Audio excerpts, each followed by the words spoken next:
Hi, I'm Dave. And I'm Chris. And this is the Miniatures Rundown. We're going to take a look at content from our main site, Game Talk Network, which Miniatures Rundown is a part of. Some news items from there today about miniatures. First up is the Seraphon Vanguard box preview, which Seraphon. I typoed there, yes. Yeah, you needed to add an H after the second A. So it's truly Seraphon. It's the E. That's what I did. I have Seraphon, but it's Seraphon. Oh, I thought they were girls. You thought they were named Sarah? Yeah, sure. Well, I mean, we do know that Games Workshop separates factions by gender, apparently, judging by the Sisters of Battle and the... Well, that's controversial. We won't get into that today. We'll just go look at politics. Well, that's politics, and we're here to look at this at Lizards. In the 40th millennium. Instead, we're going to Age of Sigmar. Some things never change. Yeah, so this is the next set. This is their sort of pre-order thing that they do called a preview. So this is a set that's going to be coming out for the Seraphon. We have Saurus Old Blood on Carnosaur, or you can build it as a Skink Oracle on Troglodyte. You have another option. I just couldn't squeeze it into a handy headline. But also on the Carnosaur, you can build this guy as a Saurus Scar Veteran. I don't know what that is. Do you know what that is, Chris? He's a leader, but he is not as skilled as an Old Blood.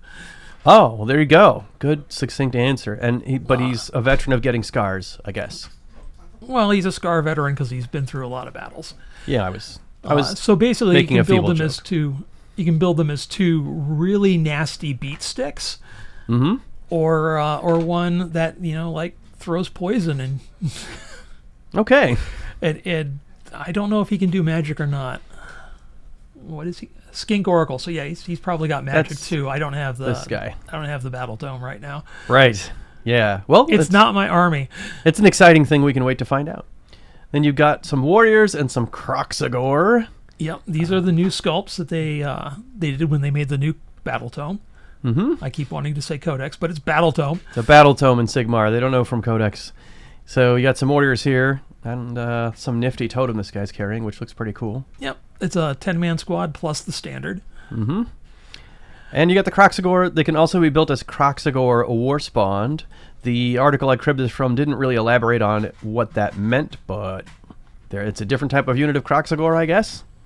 Probably even deadlier than these guys. All right. Well, what we're looking at is the default here with these wild morning stars that I don't think I'd want to get hit by.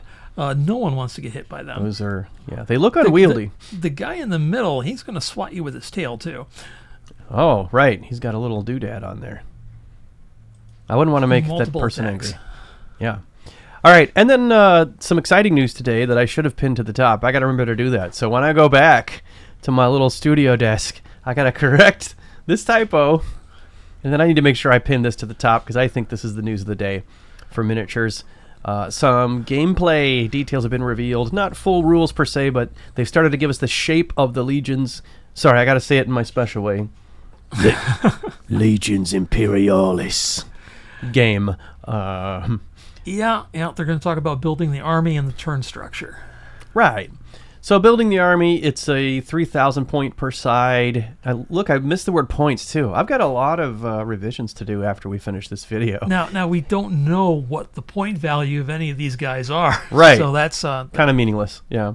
It's a lot, but how much is it? Yeah. True. I was like, at first my brain was like, oh, that's 1/3 more than a 40K game, but the units aren't even similar, so it doesn't really tell me anything. We do know that the area of play will be 5 feet by 4 feet.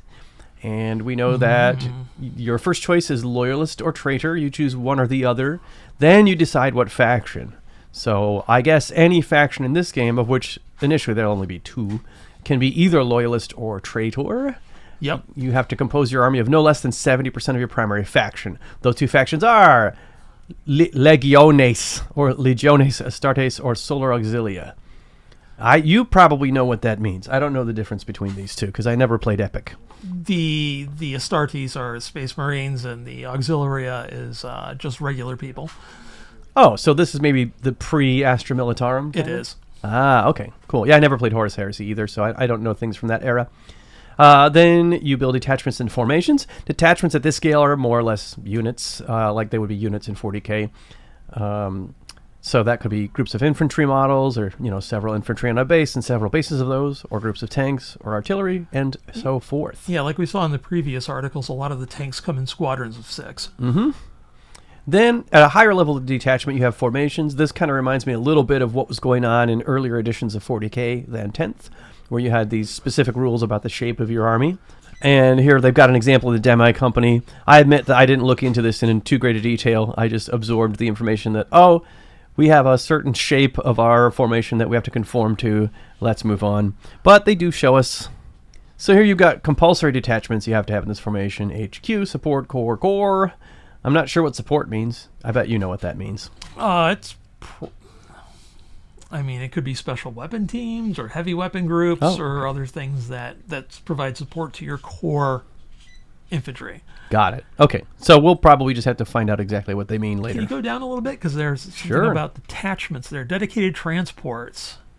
So you can go ahead and set up your formations in there with dedicated transports. With the rhinos.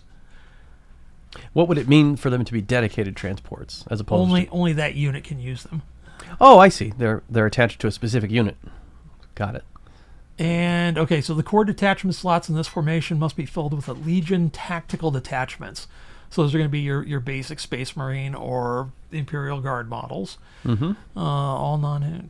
Read. All non-infantry models within this formation increase their tactical strength by 1 when contesting an objective marker that an infantry model within this formation is also contesting. So it's kind of like the securing objective score from the current edition. Yeah, of 40K, you mean? Yes. Yeah, and this hints at something we talked about a little bit last week. They seem to hint at infantry either only being able to hold objectives or holding them much better than vehicles, which... I have to be honest, surprised me a little bit at epic scale that they're placing that kind of emphasis on infantry. Then you've got optional detachments, bastions, a little bit more core. This is where other transports can come in. Yep. Whatever they mean by Vanguard, scouts or something would be my guess. Some type of scout. So like Vanguard veterans and... Okay, so I'm going to have to talk from 40K because I don't have the Horus Heresy stuff down. Uh-huh. But, Vanguard were the fast-moving assault troops. Ah, gotcha. So you can have all of those things stuffed into your detachment, your formation, excuse me. And then we're down to one of these and one of these. Yeah, armor, and air. Looks like these are required as well. At least one light armor detachment or air support, and at least one of these seems to be required. I think these are all optional. Can we go back to the top? Well, optional is inside this box. All right. So I'm not really clear. Well, compulsory detachments are shown on the right in the first card. I would think that's these true. Are all optional over here, but yeah, it's so a you little can have confusing. all of the ones in the top part. They're all optional, can all be attached, but only one of the following out of that box and one of the following out of the bottom box. Not at least one, but only one. Mm-hmm. Got it. Correct. Okay. This would be what goes into formations, and you need to have, so for every 1,500 points, you need to have one formation that is from your faction. So in a typical 3,000 point game, you got to have at least 2 formations, this one or a different one, but 2 of them from your primary faction. The rest of the 30% goes to something called allied contingents, and what they say, the examples they give are knight households and titans, and that also surprised me, 30% with titans. I don't know. I never played Epic, but I imagine Epic was all about big walking stompers and tanks. Apparently not. It's really a combined arms game. It's Epic because you're looking at it from that removed. Gotcha. It is Epic because you're looking at it from that top-down viewpoint. Yeah, smaller scale, which gives you a larger perspective. Like you can fight a larger battle with it. Correct. Yeah, the phases looks like from what little I know about Epic, these have not changed from previous Epic-style Games Workshop games in the 40K universe. You assign orders in secret up front, and you commit to what those orders are by using order tokens that you place face down. They're simultaneously revealed by each player. I was going to say at the same time. That's redundant. Then you roll off for initiative, and I guess you do that every turn because that's a turn phase. And then that determines who goes first, but all that means is which detachment you activate first, because it's an I go, you go type of game. I activate one detachment, you activate another, I activate another, you activate another, in each phase. So in movement, we would take turns back and forth, for example. It's an alternating activation system. Yeah. I go, you go, usually refers to I go, move all my stuff, you go, move all your stuff. Oh, you're right. I have my terminology backwards. Yeah. So we're looking at alternating activations, something people have been clamoring for in 40K for some time. So after initiative, whoever goes first gets to move one of their advance, march, or charge units. Mm-hmm. And these correspond, we'll look at this in a second here, but these correspond to the orders that are committed to in the first phase. Correct. Then you've got combat, which includes shooting and close combat. And I mean, you're starting with first fire. Mm-hmm. Yeah, we'll get to that. Okay. And we're going to get to it right now, because these correspond kind of to the orders. These are the four main orders, which to me implies that there could be more, and maybe they're faction-specific or something. I don't know, but they've only told us what the main orders are, which are first fire, advance, march, charge, and fall back. The advance order, it allows regular movement and shooting in the same turn. It's kind of what you might think of as an ordinary turn for that detachment. March is extra movement. No shooting. But you can't shoot that turn. Yeah, usually double movement. They said in some cases triple, but they didn't say what cases. And then charge allows single or double movement as long as you wind up engaged in base-to-base contact with an enemy detachment.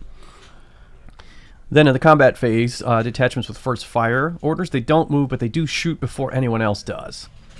A fallback order would allow movement only during the end phase, in which you have to retreat. I thought that was interesting that your retreating does not happen in the movement phase.